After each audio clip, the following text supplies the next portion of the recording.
I read your opinion regarding the clericalism, and you said that it's crucial to end clericalism within the church. You said if we want to rid the church of clericalism, then it has to begin with us.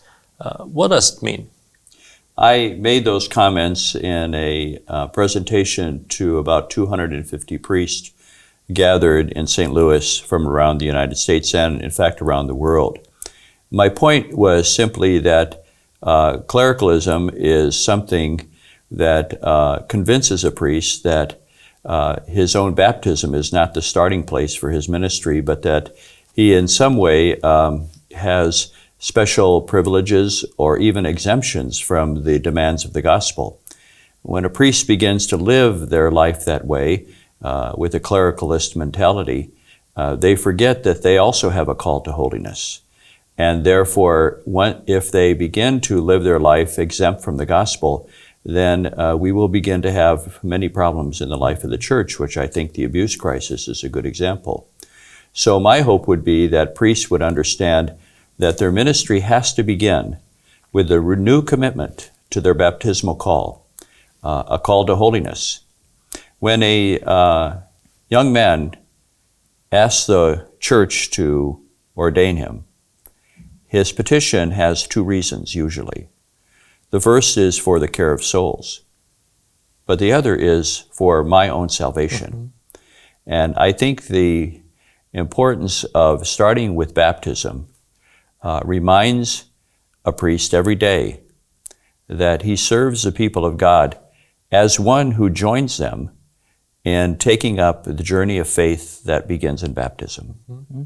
You've also mentioned these issues in your presentation during the meeting in Vatican in February. I have an impression that you draw a strong opposition between clericalism and synodality on the other hand. And my question is how to bridge this gap between clergy and laity. Sometimes it's hard to persuade priests or bishops about the strongness of this issue, and so how to communicate it to them. You are giving me many things to think about, especially as you point out that there is a difference between clericalism and synodality, and that I think is right on the mark. The synodality, it begins with an understanding that we are all on a journey together. We are walking together. That means that we listen to each other. As the Pope said during the Synod, there is an importance of listening all the time, but also speaking. The church has to be the teaching church and the listening church, the ecclesia dicens et docens. And I think that synodality helps a priest understand that he is walking with other people. If he separates himself from the people to the point where he doesn't see that they have something to offer him through their own baptism, that they in some way have the movement of the Spirit to offer the church, then he is going to convince himself he has all the answers. Mm-hmm. And if he does that, he exempts himself from the Spirit of God speaking through lay people. And that is very harmful to one's own spirituality once you begin to live your life in isolation from the people of God. So synodality is the exact opposite of clericalism. Mm-hmm. And do you think there is any way for lay Catholics to work on this isolated bishops, for example, if there is no, or parish priest even, or are there any ways of engaging lay Catholics in general in the work of the church, but also in this fight with clericalism, let's say? Some bishops like Francisco de Leon from Philippines proposed to leave all administrative duties for laity in diocese. And a similar proposal came from Cardinal Marx in Germany. And do you personally have any ways to engage laity? I think, first of all, it's important for us to help all people, the clergy, the ordained, as well as lay people, understand the proper ecclesiology that synodality offers. So I think, first of all, our first demand is to teach. But we also have to make sure that we do not reduce this discussion to sharing power.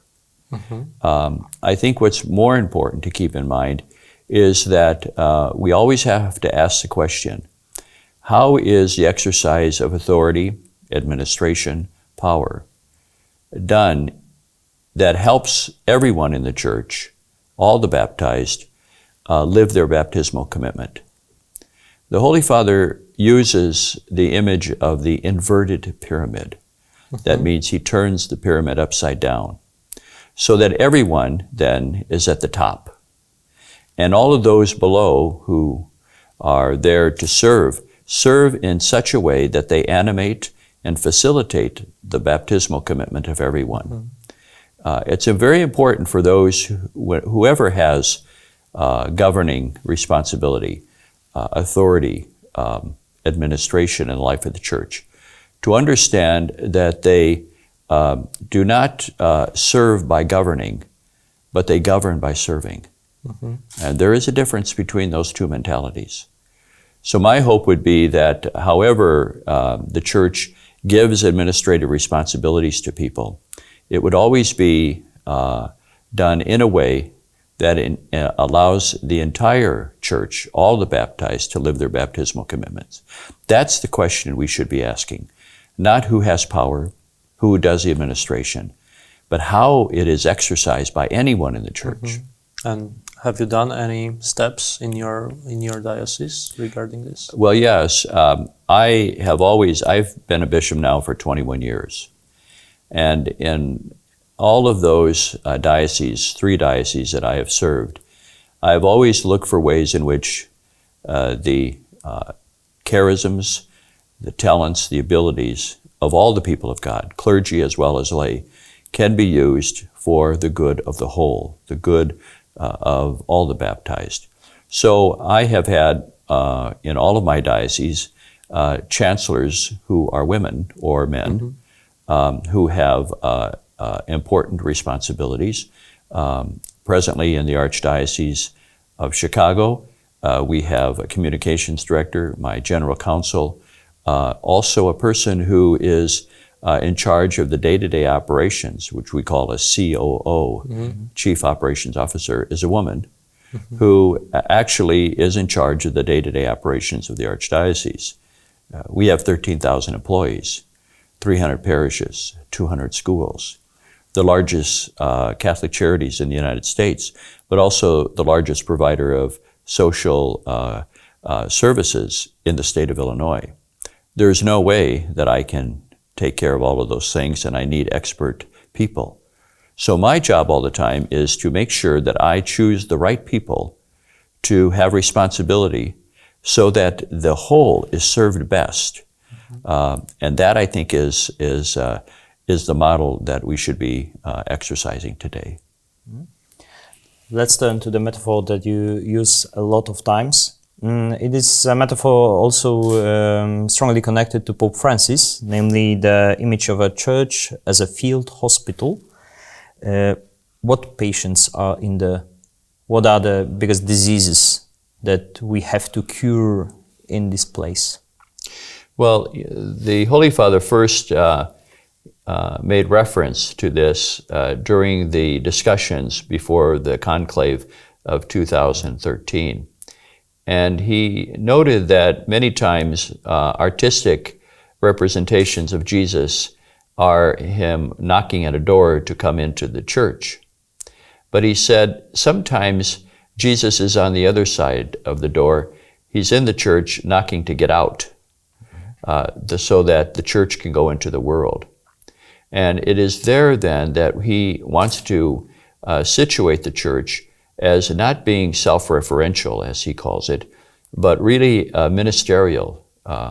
And so the image of the field hospital for the church means that we don't sit back and wait for people to come to us, but we go to them where they are wounded. And when we do that, we don't ask questions about worthiness, about what they have done, how they got wounded, but we treat the wounds. we make sure that we bring the healing of Christ. But the other thing is, in a field hospital, so many times we know from experience that people, especially in the military, who have field hospitals where there are wounded, learn new ways to bring about healing and curing. There is an invention of new procedures sometimes. And so the church has to be nimble enough, it has to be imaginative enough to look for ways to treat new illnesses, new diseases, new wounds. And sometimes that means giving ourselves the freedom to look for new treatments for people. The Holy Father, for instance, has done this in the way in which he has provided new opportunities to deal with marriages that are broken. He has given bishops permission to move forward with new rules in canon law that allow marriages to be nulled, declared null, and which people then can move on with the next stage of their life. And so it is about how do you apply the healing power of mercy in the lives of people so that they can have hope that they do have a new future. And so that is what a field hospital does. It looks for new ways in which wounds that people suffer can be healed. And concerning those wounds, we always speak that this is the time of objectifying people, like using them. That we have so many excluded, homeless, but also in cultural way, for example, Muslims. In Poland, we have a popular Kardynał Krajewski, who is working in the Vatican as a papal almoner, and his actions are very popular among Catholics in Poland, despite he helps migrants and Muslims, which are not very welcomed in Poland. Still, his actions are really respected. And I would like to ask you a personal questions. What do you think as a cardinal, as a bishop, you can do as a Catholic for the marginalized and for the wounded people, or what you do? Well, I think it's always important to realize that we have to make sure that no one is excluded, because humanity is impoverished whenever we begin to build walls rather than bridges. And so humanity, not only the individual who is marginalized suffers, but all of humanity suffers because we forget who we are, that we are together, that we are one, that we are united with those. And of course, the sufferings of Jesus, where our faith begins, is a reminder that Jesus is closest to those who suffer, to those who are forgotten, those who are neglected. His whole ministry was about that. So if we really want to get to know Jesus, we should be at the margins. We should make sure that no one's neglected, because that's where Jesus is. Mm-hmm. We cannot claim that Jesus is present just in the sacraments or in the tabernacle. We believe that, that's true. But he's there as the one who is the bread of life for those who are starving for justice, who are neglected. And that is something that we need always to keep in mind. If we're really true to Jesus, we have to go where Jesus is. Jesus is with those who suffer because he is the suffering servant. We've touched the society context in a way by this question, and US society struggles with immigration and solidarity crisis. What can you do as a bishop to resolve such a problems, and what do you think lay Catholics can do to resolve such a problems? What stance should they take? Well, of course, we see that the plight of refugees is a worldwide problem. The estimates are that there are 60 to 70 million refugees throughout the world who have left their home, mostly because of war, violence, poverty, hunger. And so this is a global issue. We do experience it in a particular way in the United States, where we have many people who want to come into our country. And there are also, in a special way, those who are fleeing the violence in Central and South America that is created by the drug traffic. And we in the United States have to take responsibility for this, because in many ways the casual drug use in our country, which supplies a lot of money to these drug lords, who then create violence in these various parts of Central and South America, are able to do that because of the money that we supply. So it's a complex problem. When people say that these refugees should stay in their home, that they should not try to flee the violence, the threats against their children, the ways in which their life is put in jeopardy, we in America need to have an examination of conscience. What is our role in creating those situations, especially with the amount of money that goes because of drug use in our country? Now, there are people who are addicted to drugs, and we need to help them. But there are also people who use drugs in a way to just in a casual way. And there's almost a mentality at times we see in the entertainment world as though it's a joke to use drugs. It's something to have to allow entertainment to be sold. And I think that we need to have an examination of conscience. What is our responsibility here?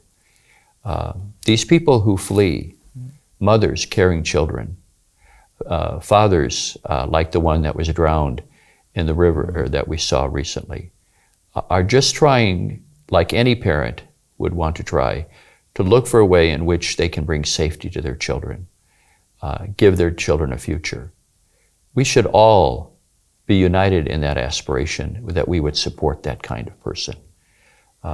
And otherwise, if we don't, then there's something wrong with our soul. We've been talking about crisis in church, about clericalism, about crisis in word. So maybe the last question will be devoted to hope. What are the signs of God's presence nowadays? How to look for Him despite the crisis? Well, I think that that's a very important and good question, because I think that's what motivates Pope Francis. I was having dinner with a very significant person who is a leader in the entertainment world in Hollywood. And he asked me during the dinner, what's different about Pope Francis? What makes him tick? Mm-hmm. And I responded, you have to understand that Pope Francis really believes not only that Jesus rose from the dead 2,000 years ago, but that He's alive now and working in the world. And his job as the Pope is to look for where Jesus is leading the church and where He's going. So that is the central question today that we have in the life of the church. It's not the program of the church that we designed because we want to maintain our institutions, that we want to in some way keep the structures. Structures are important, institutions are important. But we always have to be guided by the Spirit of Jesus and where we're being led. And so I see that the Holy Father already has pointed to some ways. For instance, family life. The Synod on the Family pointed out there are many people who are struggling to raise families, to be faithful to their marriages, and that the Church is there to help them do that. And so when I look at parents make great sacrifices for their children, when I see fathers taking on roles that were not always part of a father's role in the past, and when I grew up, when I see my nephews and nieces work in a way in their marriages so that they really have an equality in their marriage and that they support and love each other, I see that as the power of the Spirit in the world today. When I see young people who are going off on mission trips, not going on their spring breaks to entertain themselves, but sacrificing so that they can go and help others. I see the work of the Spirit. When I see as well seminarians who many times rejected by their families come to say they want to serve the life of the church, or religious women, young women, who will bravely take up a countercultural response to giving their life, I see the work of the Spirit. So there are many signs every day that I see, but I think my advice to people is, let's look for those signs in the world and hold them up.